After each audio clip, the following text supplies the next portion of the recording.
Hello po, good morning guys. Happy and blessed Saturday po. So today po ay nais ko pong i-share sa inyo ang aming ginagawa tuwing nagkakaroon po kami ng free time. At ito guys ay ang tumakbo. So alam naman po nating lahat guys na may magandang idinudulot sa atin ang pag-ehersisyo. Kaya let's go guys, samahan niyo po kami sa aming pagtakbo. Actually, nung pandemic era, ginagawa po namin ito pagkagising sa umaga.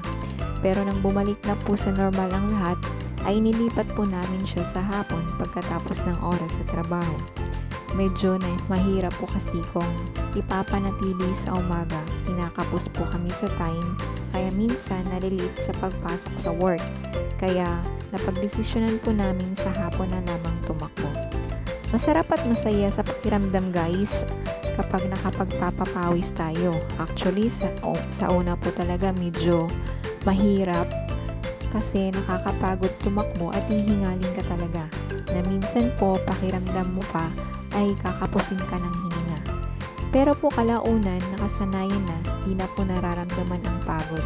Parang accomplishment mo na po siya sa buhay, lalo pag medyo may kalayuan ang tinakbo mo.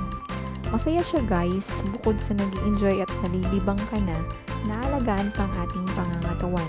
Healthy lifestyle, sabi pa po nila. Kasama ko po dito ang partner ko, mahilig din po kasi siyang tumakbo.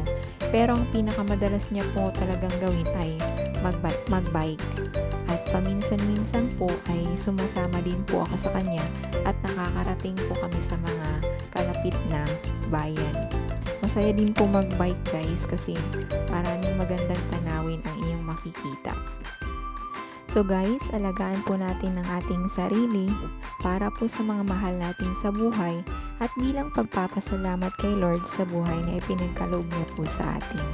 So sana po guys ay may na-share po sa inyo at sana na-inspire po kayo kahit papano.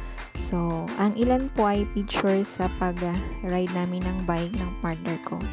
So, yun lang po guys. Maraming salamat po sa panonood. Takbo na din po kayo o kaya mag-ride na din po kayo ng bike. So, yun lang po. Magandang umaga po sa ating lahat. God bless everyone. Thank you po ulit. Good morning.